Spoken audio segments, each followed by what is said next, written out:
for 30 years against the US dollar. Stock markets have lost £200 billion in the values of shares. Now you may say that doesn't matter, but that is your pension fund. That means that people's assets when they retire, unless the prices of stocks and shares go up, will be less.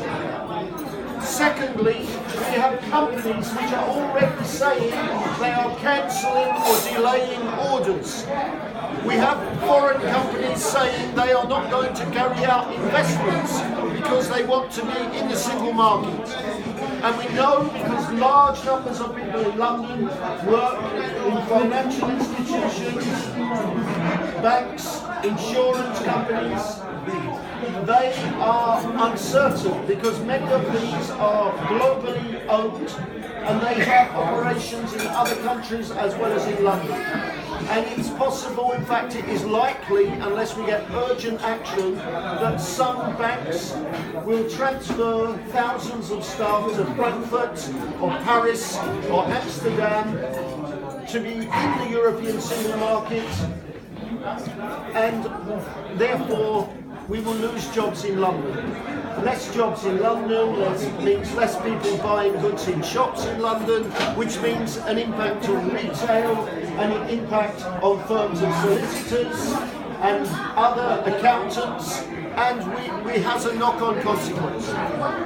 Now we don't know what is going to happen because David Cameron, the Prime Minister, having lost the referendum on Friday morning, announced he was resigning.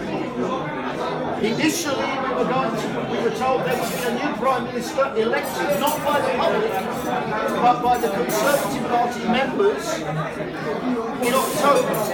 But because of the uncertainty, they've rushed it forward. It's now going to be on the 2nd of September.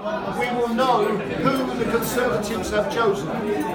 We don't know who that will be because nominations are open until tomorrow, the end of the week, and there are already several candidates that we know will stand, probably 6 or 7 different Conservative MPs.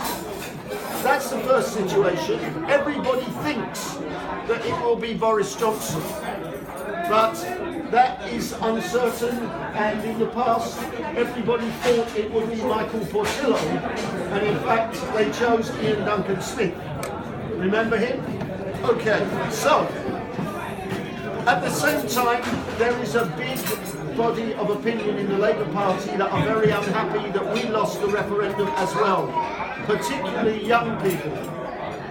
And as a result, members of the Labour Party have been very critical of our leader Jeremy Corbyn because there has been a feeling that he was not really vigorously and unambiguously campaigning for Remain. We had a very difficult meeting of the Parliamentary Labour Party on Monday evening. I can't tell you what happened, it's supposed to be confidential, but it's all been in the newspapers.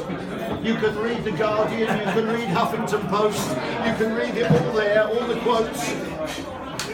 The bottom line is that following that meeting, yesterday there was a ballot of members of the Parliamentary Labour Party, and there are 229 Labour MPs, and we voted on the motion of no confidence in Jeremy Corbyn, 172 for, 40 against, 13 no votes cast, and 4 spoiled papers.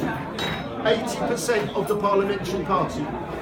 And since then, today, the deputy leader of the party, also elected by the members, Tom Watson, the former leader, Ed Miliband, the former acting leader, Harriet Harman, the former leader and Prime Minister, Gordon Brown, and many others have called for Jeremy to stand down so we can have a new leader. As of this moment, and things are moving every hour or every minute, Jeremy is refusing to stand down, and I understand that tomorrow afternoon a candidate to challenge Jeremy will be announced from amongst the Labour members of Parliament. As of tonight, I think that will be Angela Eagle, but I cannot be sure because things are moving all the time. We had the shadow cabinet with 95 and the shadow government team of 95 people appointed by Jeremy as leader, and more than 60 of them have already resigned. And he has appointed some others, but we are the parliamentary party. I have never, in 24 years in Parliament, I have never been in a situation like this. It is complete uncharted territory.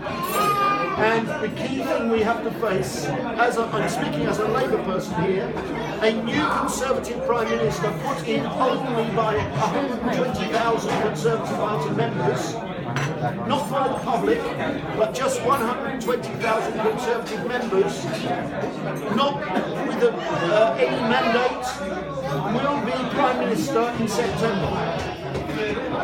There is an overwhelming case because of the financial turmoil, the uncertainty, whoever that is.